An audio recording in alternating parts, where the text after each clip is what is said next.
All right. Well, hopefully that's better. The lighting issue is just going to be a lighting issue today, and I do not know why. I absolutely do not know why. But I'm not going to worry about it. Hello, hello. I'm actually going to get um, the microphone. Actually, you know what? I think you can hear me okay. If you can't hear me okay, then tell me you can't hear me, I guess. But I think you all can hear me okay out there. I'll check comments later. All right. So hopefully you all can hear me okay. There are books in the background because I am a reader, lots of stuff happening. Um, and move that over here so it's not killing me. Here we go. So it's just not killing me.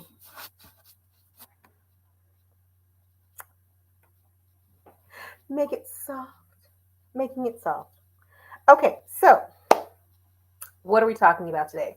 We are talking about a lot of really important things that have happened in the course of the past couple of weeks. And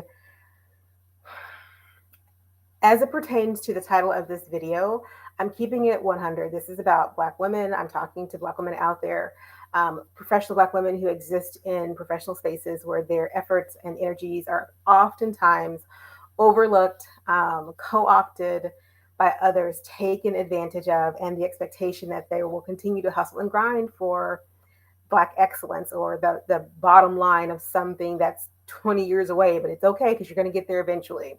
So in my Twitter feed today, there's a lot of chatter about the Venus Williams Jane Campion debacle that happened at I think it was a People's Choice Awards. I'm going to forget because I wasn't watching it.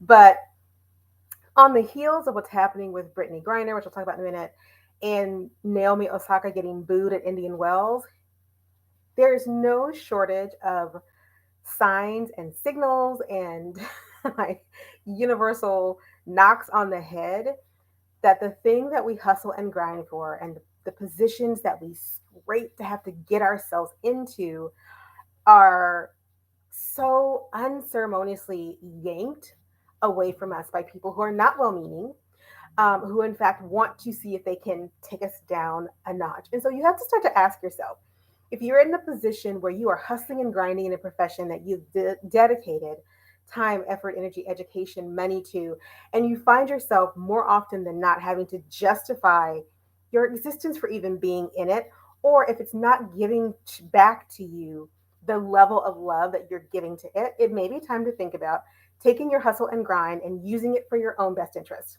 I'm Dr. Sasheen. I am an expatriate from the hustle and grind of higher education. I was a college professor. I'm an author. I'm a coach. I'm a speaker. But most importantly, I am someone for whom hustle and grind was my middle name. And to some extent, it still is because I'm still doing it, but I'm doing it for my own self, for the things that are important to me, for my own bottom line. And so the purpose of this video is to talk to you about what it means to hustle and grind in the way that will allow you to not get yourself to a place where you absolutely have to um, endure the crap storm of things that come for Black women who are in professional spaces. There are so few outlets. I get it. There are so few outlets where we own the thing. And so being a part of spaces is just kind of how life works. And I get that.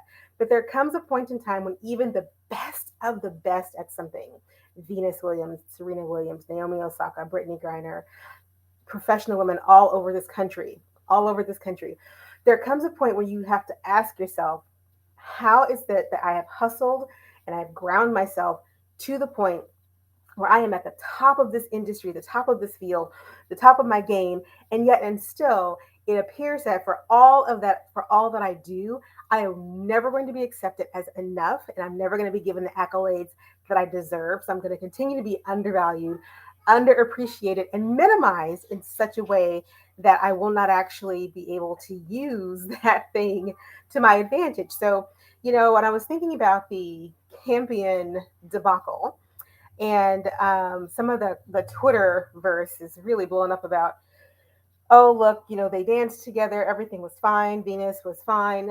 There is a level of microaggression that I'm not going to get into in this video, but there's a level of microaggression and aggression that happens, and it cannot be understated that when you're used to having to deal with aggressions from people because of you being the only one in the space, and you are paving the way for others in that space, and you know that you've set the trend, and you know everyone watches your every move, you learn how to smile through a lot. And you have no choice. You have to smile through a lot. But what happens when your hustle and grind doesn't even get you the thing that you want it to get you, which is a way of living that is just free and clear of the need to constantly prove yourself?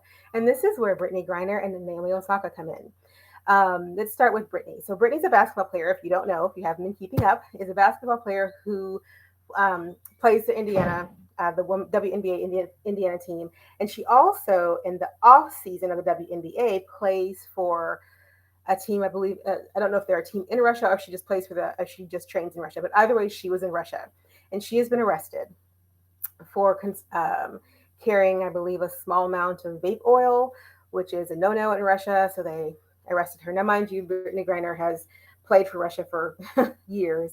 But and so this is a suspect arrest. But before, I'm not going to get to the politics of it because I talk about that plenty other places.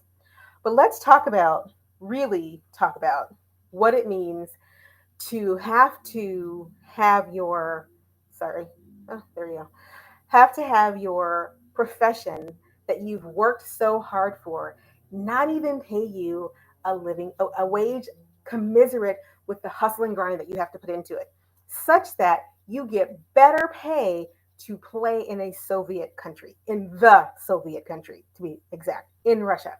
So you are an amazing player. You are a gold medal Olympian. You are top of your game.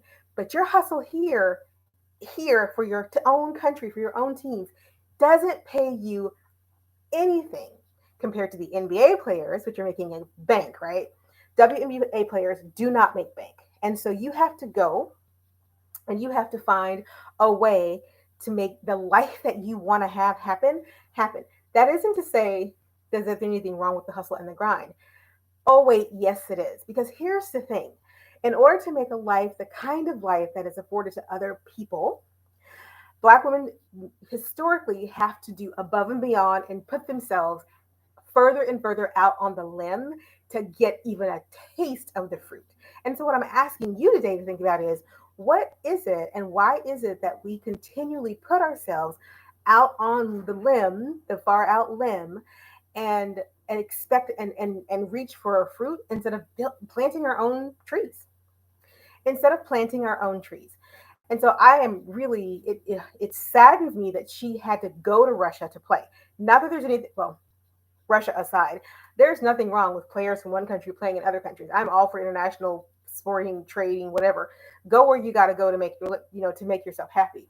But what I am saying is this: if you hustle and grind in a profession, say you're not a professional athlete, if you hustle and grind in a profession, and the profession that you hustle and grind in, and the place where you live consistently says, you're really good, and thank you so much for being fantastic, and thank you so much for all your hard work and dedication, we ain't gonna pay you piddly.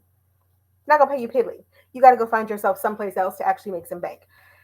Then you go do that, and the minute you go do that, people are quick to say, oh, well, why did she go to Russia to play? She knew that, this has always been da da da. Then why weren't we paying her a living wage here? Why not? And it's because we expect Black women to keep hustling and grinding and hustling and grinding and hustling and grinding, regardless of how little they get back in the process. Now, like I said, I'm an expatriate from the hustle and grind of higher education. I know of which I speak. There is a system in place by which you hustle through academic life, and you are literally poor for most of the time, even in assistant professors, associate professors, full professors, some of which still can't afford to buy their own homes. And God forbid you should be an adjunct because your life is pretty much at the poverty level. And yet the expectations that you will continue to hustle and grind to get those courses, to make those publications, publish or perish, to teach those classes, to get more and more added onto your plate because of the prestige that comes with being in these spaces. What they don't tell you is that there's such an oversaturation of X number of PhDs out there in the world in whatever profession you're in. And yet the job market isn't expanding to fit all these graduates. And so you're going to be hustling and grinding pretty much the rest of your life for very little money. And before someone says to me, well, but I make $100,000 as blah blah blah. There are a lot. How much further would that $100,000 go towards your own bottom line if you were the person who were actually in charge? Because you're not making $100,000. You're making $100,000 after taxes and everything else is taken out, health insurance, cost of living. So after taxes and health insurance, how's that $100,000 looking for you? And if you're complaining at all about about the cost of gas at the pump, then you're not making enough money. Period. You're not making enough money because around the world, gas has been expensive, and you do not see other countries writing huge articles ad nauseum about the cost of gas. In fact, there are places where gas is almost $10, 10 USD a gallon. No big exposés going on about that because it's just how it is. So, to Naomi Osaka, tennis is one of my favorite sports, and so I was really upset when Venus and Serena were called out by that woman at the People's Choice Awards. But here's the thing: Naomi Osaka took a break, a mental health break. This was huge news, huge news. That she is a champion on and off the court, and that she is championing the understanding that athletes are people who sometimes need a break, and it gets to them. The pressure can get to them. And Indian Wells already has a checkered history with African American players. Before someone yells at me and says, well, she's not African American, she plays for Japan. Her father is Haitian. Her mother is Japanese. She's an American citizen. Go figure it out for yourself. Indian Wells already has a past with the Williams sisters and the heckling that they received many years ago that caused Serena to boycott that tournament for years. So Naomi comes back, she gets on the court, she goes on the court to play, and she gets heckled. And you know what I find interesting is that the people who are most vicious that she has no right to be upset, it's just the nature of the game, they somehow never hear that, this is actually not the nature of the game. This is actually not what tennis is supposed to be about. And how is it so ironically funny that it doesn't happen to other types of players, but it sure does happen to African American players, and it happens a lot. Like I said, I'm an avid tennis watcher. I've been a fan for years and years. Good gracious, I used to subscribe to Tennis Magazine when that was a thing. Okay, it might still be a thing. I don't know, but the nature of tennis is that it definitely wants to be the recipient of all the hustle and grind of these stellar professional athletes, and yet it does not do enough to protect them or to elevate them to the place where they are in fact equals in the sport. There are still not enough people playing tennis that are not white. I'm just going to call it like I see it. And I've been watching this sport for a long time. It is not integrated nearly enough. Now, what does that mean for you in your professional world? Well, look around your professional life. When you're hustling and grinding, like it's been match day. I think it was either yesterday or today, and a lot of people were commenting on Twitter about it's match day, it's match day, it's match day. For those of you who don't know, this is residencies for medical students where they get matched to the program that they want to go into to their specialties. So people are saying, I'm going to be an OBGYN, I'm going to be a radiologist, I'm going to be this, I'm going to be that. And then there are a lot of people who are like, I didn't get matched. Like, what am I supposed to do? And I have friends in the medical field who I know what this day feels like. And as I listen and I watch the young doctors get matched on separate threads in my same timeline are professors who are burning out from the additional stress of what's being put upon them with lack of compensation in higher education and the squeeze that's on so many professions right now because of the way the world now exists. If your hustle and grind in your profession is getting to you, which apparently it is, because there's a lot of talk about it, not only on Twitter, in the news, and wherever you get your news, people are talking about the fact that they are feeling burned out. Black women, you're feeling burned out because you are hustling and grinding times two, because we have to. We have to. So what would it look like to stop the hustle and the grind for other people? I am a huge proponent in becoming an expatriate from the hustle and grind of whatever profession that you're in and turning it into hustle and flow. Hustle and flow. You're welcome to hustle. I hustle all the time. I have 50, 60 things that I have to get done. And so uh, outsourcing is a beautiful thing. Giving myself breaks are beautiful things. Like I said in my introduction, I do a lot of things. But I also believe that number one, it's really important that your flow be in the direction that brings you the most joy, that your flow be in the direction that allows you to take what you are hustling for and apply it to your bottom line first, and everything else comes second. In fact, I have a quiz that there's a link for it in the description somewhere, and I'll link to it here. I have a quiz that asks you, is it time to pivot? Like, have you reached the place in your professional career where you're like, I have all of these skills, I have all of these skills, and I have all of this talent, and I am hustling for some place where I am undervalued, I'm unappreciated, and my life feels out of balance. If that's you, take the quiz and see if it's time for you to start thinking about what's next for you. What is next for you? So, as I was saying, I believe in hustle and flow. I believe that if you're going to hustle in a profession where you're undervalued and underappreciated and you're literally grinding for someone else's bottom line, I guarantee you that somewhere back in your life, when you started the process of where you got to now, your dream did not look like this. It did not look like this.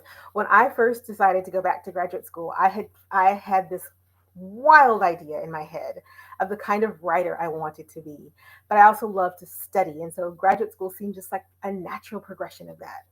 And I had been reading books by an author called Sark. And they're these really colorful books. They're watercolor painting, and there are pictures, drawings in it, and there's poetry in it, and there are these really fun self-help books. And when I first stumbled onto them, I was like, well, these are very cool. I like this. I like this style of writing. I like this feeling of flow, right? Nothing will beat you down faster than going through the intenseness of a professional program, right? Whether it's graduate studies, medical school, engineers, scientists, it'll beat your dreams out of you real fast. And what I discovered is that my love affair with writing started to die very rapidly in the publisher perish world, where you have to write things that nobody wants to read for people that don't really care to fulfill a requirement that is okay, whatever, to get tenure in a place that doesn't value or appreciate you anyway. And as I myself began to think about how I wanted my life to flow, because I was already hustling and grinding and that wasn't feeling so hot, I realized that I wanted to be the kind of writer where my work spoke to more than just an audience of this size, but it spoke to people who have a dream that life can look amazing, that it could look beautiful. The lighting is still really off, and so I apologize for that. Um, so as I was saying, when I discovered that my love affair with writing was off, I realized that I needed to start hustling and flowing in the direction of my own bottom line. My bottom line may be very different from your bottom line. And what I'm saying to you is your dream for your life probably doesn't look like what you're standing in right now. It probably does not look like 80 hours a week in an environment where you feel undervalued and underappreciated. It for sure doesn't look like your happiness pyramid turned upside down in essence. We talk about Maslow's hierarchy, but the reality is that no one's getting to self-actualization anymore because everyone has stopped in the middle where they're just grinding. They're just grinding it out. And the idea of self-actualization is pie in the sky now. It's this panacea. Oh, you've got to, you can go out and you can buy another car. Sure, but how many can you drive? And I'm not against cars. I love my car. I love it. You can go out and buy another house, but how many can you live in at one time? Are you thinking about how to use your life skills, the wealth of information that has brought you to this moment, how to use that in service to your own dreams? I think that if you talk to Brittany Griner when she gets out of jail, and I hope that's very soon, when you talk to Naomi Osaka, um, when you talk to Simone Biles and some of the other African American women who've come under a lot of fire recently, you're going to hear them asking those questions. It's hard to say that this thing that I have built and that I love doesn't love me back where I want it to. And though I'm going to keep doing it, I need to think more about myself. And a great example of that are the Williams sisters. Tennis is better for them playing the game. But they were always very clear that they were tennis players first, but they were also Black women who understood who they were in relation to what world they lived in. And so the first time I ever saw Serena, um, her fashion line was an HP commercial. I think it was an HP commercial. It was some kind of computer commercial. And her line was called Anarans. And I remember people just giving her so much grief, like, why are you talking about fashion? And then Venus with her home line, her 11 line, her fashion house. Why are they doing those things? Because in the hustle of tennis and the grind of something that they love, they also found ways to flow towards their own bottom line, to keeping their souls intact in ways that allowed them to continue, if to hustle and grind, but also to bring something into the world that was uniquely theirs and that dealt with the flow of their own life and dealt with their own bottom line. You know what you don't see these days right now? The Williams sisters out there hustling and grinding on the tennis court because they don't have to. And they haven't made any big announcements. So everyone's still talking about them and speculating on what is going on. Are they coming back? Will they be number 20 something? What's going to happen? And they are out there living their best lives. And their endeavors that they are flowing into all serve their own bottom line. So it's time to do an assessment. And in that assessment of your life, again, pick up the quiz, take the quiz. If you're ready to really dig more deeply into it, pick up the Magic of Starting Over book that I wrote. And if you need some one-on-one help, the link's above. But it's time to start asking, how is it that I'm going to take this hustle and grind that is expected of me and turn it into a hustle and flow that flows things into my bottom line for my own life? That should this grind thing over here, should I be prevented from doing it? Should something happen to me while I'm doing it? Should I just choose to walk away from it? I still have a life that I love and that is beautiful and wonderful. Brittany Griner didn't imagine she's going to end up in jail in Russia in the midst of a political firestorm that's happening in Europe. She went to Russia because she had no real choice. If she wanted the life that she wanted, she wasn't going to get paid enough here to do it. She had to go someplace else to figure it out. What I want you to do is ask yourself, what am I going to do? Am I going to continue to do this thing for the next 25 years and get the gold watch and the pension? Or am I going to begin structuring my life in such a way that hustle meets ease instead of hustle meeting rock? It means you might quit your job. It means you might choose to write a book instead of another academic tome. It means you might go back to school or you may choose not to go to school. But what it does mean is that as Black women, we see ourselves consistently undervalued within the professional spaces we choose to inhabit. And the only way that we're ever going to not see ourselves as undervalued is to say, nope, I don't actually require validation from the externalness of this. I'm going to take all this that I know that I'm really good at, and I'm going to make my own way. Because I think that's how we have to begin to reclaim our magic and reclaim our time.